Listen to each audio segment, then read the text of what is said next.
based on your student data, what happened? It's as simple as that. So it's an opinion, right? This is opinion, It's the district assessment. So what were some of your guys' outcomes of your kids' assessment then? We broke it down to as simple as we had mentioned in the meeting. They didn't know where the holes in the page go. They didn't know where to write their name. And when we talked about it, we realized Yeah, I was using paper like this, Okay. and there's no transition for them to that. So they see that and they don't know how to use it. And please note, as I go to other classrooms at the primary level, it's exactly the same style. So how do we fix it? We talked about transitioning at the end of the year, Yeah. away from that to that. You know, which is very interesting because I did have a couple of students that have that, I think, some foundation of some inventing, some periods, bringing it within paragraphs. I had a couple. You did. So, So I mean, we even looked at that. So it was level. somehow taught then, definitely. yeah. Okay. We looked at the conventions. I had many who did know capital letters and periods. We talked, I don't remember how you put Some of my first graders that I'm working with this year, even with them, it was kind of like they had, yeah, with the capital letters and the periods, and it was like a lot of run-ons. I saw a lot of kids with run-on sentences. It was definitely an area where we know we need to. So based on the information, although it's opinion writing, you guys are noticing that conventions are a big component of me. Yes. Because it seems like based on what Nellie's saying, she's got some students that have some type of transition or express their opinion, it might not just be in the proper structure. Right.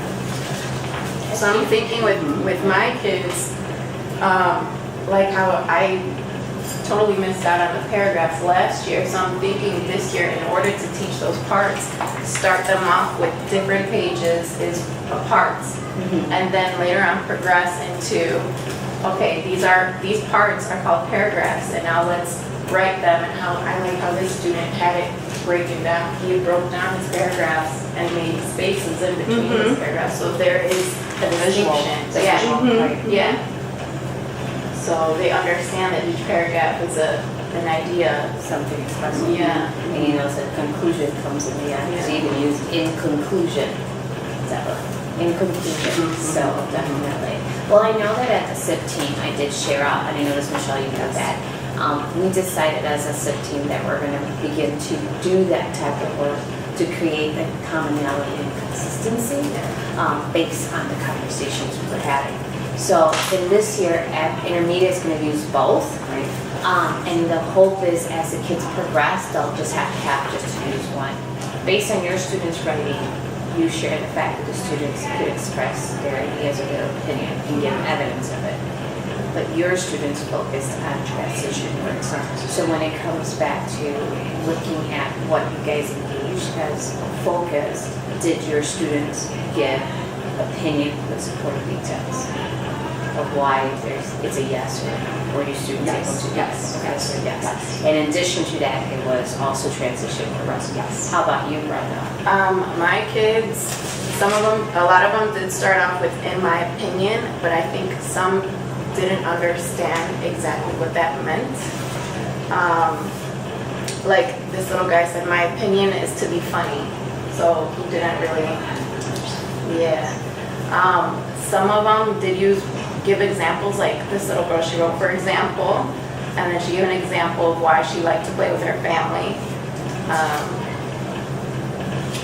And yeah, a lot of them just kind of exposed everything that they knew without like any type of organization, or maybe their reason wasn't as strong. So yeah. And we have to also take into account that she's had second grade. So, And where I had to reflect is, okay, I've got third graders here and they're writing, and I've got second down here. So, and I also have third graders. So it's not, I'm not teaching to their grade, I'm teaching to their level.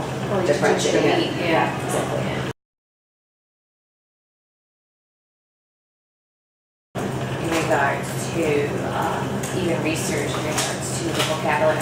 mentioned, our kids being low income, what are we doing to secure that their vocabulary is expanded? Because there is a more positive outcome in the future for our children if we expand that vocabulary.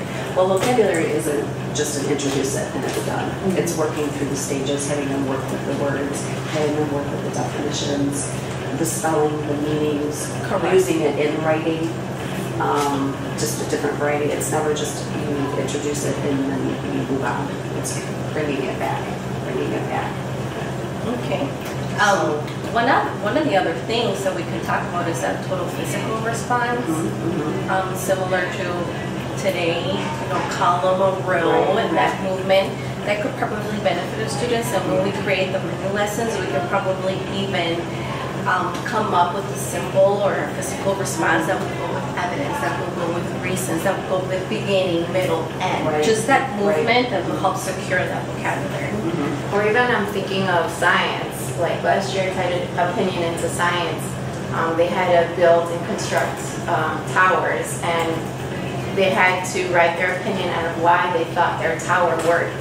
They had to give supporting reasons on why they thought it was the best, or and giving them that hands-on experience as well, and tying it with the English. And I'm just thinking, even with your kids, like the hands-on, like you said, just.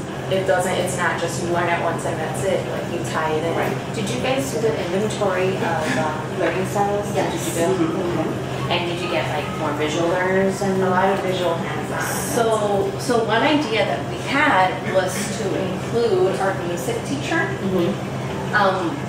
We're noticing that, for example, some of our students cannot connect that evidence and reasons to that opinion.